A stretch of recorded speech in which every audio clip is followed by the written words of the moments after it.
Judaism is a religion, a spirituality to serve God, thousands of years old.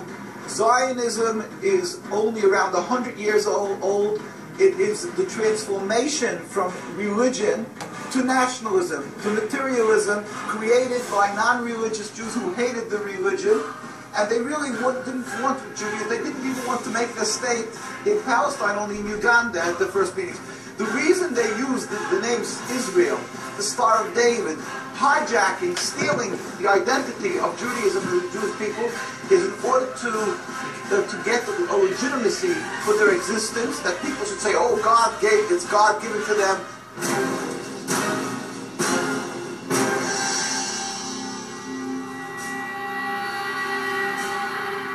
And that they should put fear and intimidate people from speaking up against their actions because they'll call them anti-Semitic. It couldn't be anything further from the truth.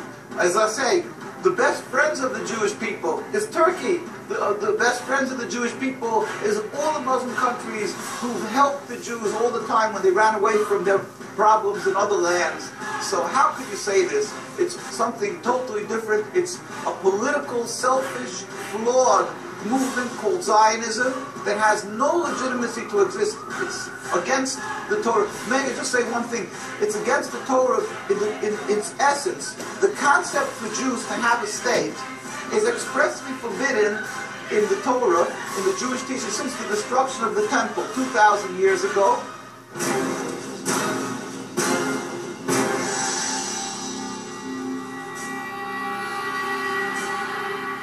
We were told by the Almighty in a prophecy of King Solomon, and that we are forbidden to have our own entity, our own state, our own kingdom, even in an uninhabited land.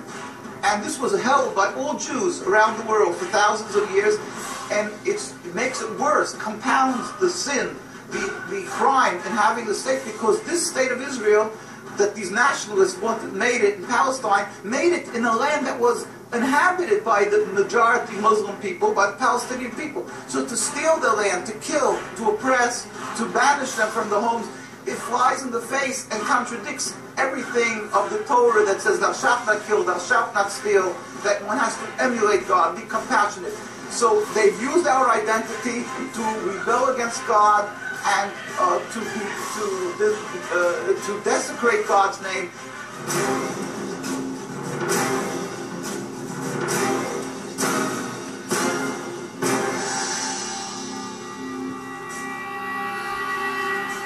A rift between Jews and Muslims, and to make a river, an endless river of blood for the Muslims, for the Palestinian people, and anti-Semitism for the Jews, and death for the Jews also. This is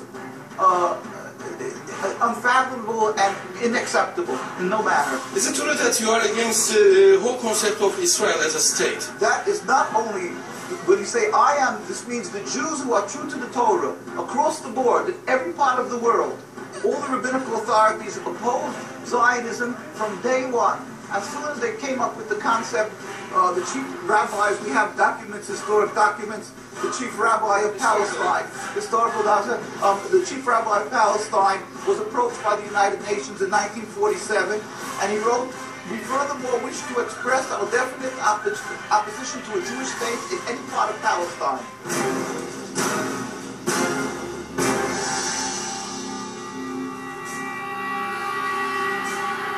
And this was in 1947, July, and then 3 months later they saw that they're being ignored by the United Nations, and so he sent another letter to the Secretary General in Lake Success, and he said, we plead with you, at least leave us to the Secretary General, the Jewish Orthodox community comprising 60,000 souls in Jerusalem, who objects to the plea of including Jerusalem in the Jewish state that they want to create. Our community demands that Jerusalem be an international zone under your protection and its residents be free citizens of the international zone. And they said, at least leave us this part. And they were ignored till today. Jews demonstrate, and I think it's important to see, Jews demonstrate and they're getting constantly, till today, they made demonstrations and they're getting beaten by the Zionist police. People can see this is an ongoing, people being beaten by the demonstrations. We have many NKUSA, you can see the ongoing beating by the Zionist police because they demonstrate against the state, and because they demonstrate against the states, willfully ignoring the laws of the Torah. They dig up graves. They want a highway, they dig up graves. It doesn't bother. It's against God, against the holiness of the soul.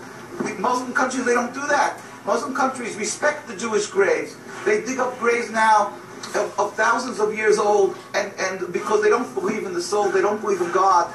And what they're doing to the people in Gaza and Palestine is because they've taken God out of the equation.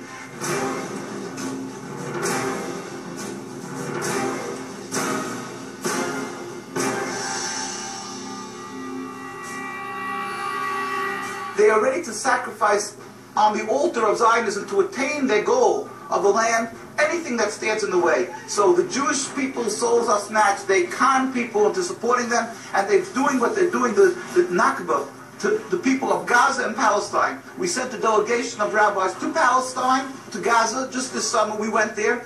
We brought them aid, and we embraced them and said, our hearts are with you. We feel your suffering. This is against God, against the Torah, and against the will of the Jewish people who are true to God. We pray for speedy and peaceful dismantlement of this impediment to peace, the state of Israel that has no legitimacy, that has caused the rift between religions, between our people.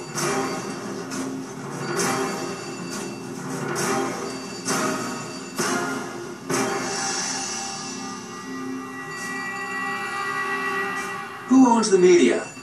This is a question that has now come to the fore with the recent statement by Oliver Stone, who said that Jews dominate the media. Stone pointed out that because of this domination, public discourse on crucial issues that face our nation is being suppressed. But after intense pressure from the Jewish community, who act as America's thought police, Oliver Stone apologized and retracted his statement.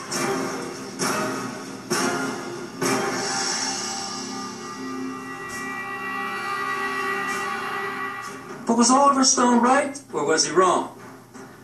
I was raised as a Jew in an upper middle class synagogue, and we all knew who owned the media. In fact, we as Jews were proud of it. But now that I am a Christian, and now that I understand the power of the media to wield in its hands the weapons of Jewish propaganda, I can no longer be silent. I'm going to tell you who owns the media. I'm going to name names. I'm going to give you facts. 2 + 2 still equals 4.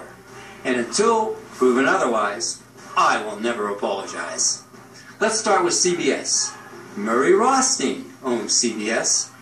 He changed his name to Sumner Redstone.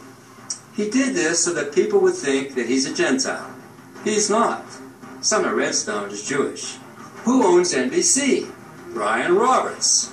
Brian Roberts comes from a Jewish family that owns the Comcast Corporation. Brian Roberts appointed as the president of NBC a man by the name of Jeff Zucker. His name is not Jeff McGuire. Who owns ABC?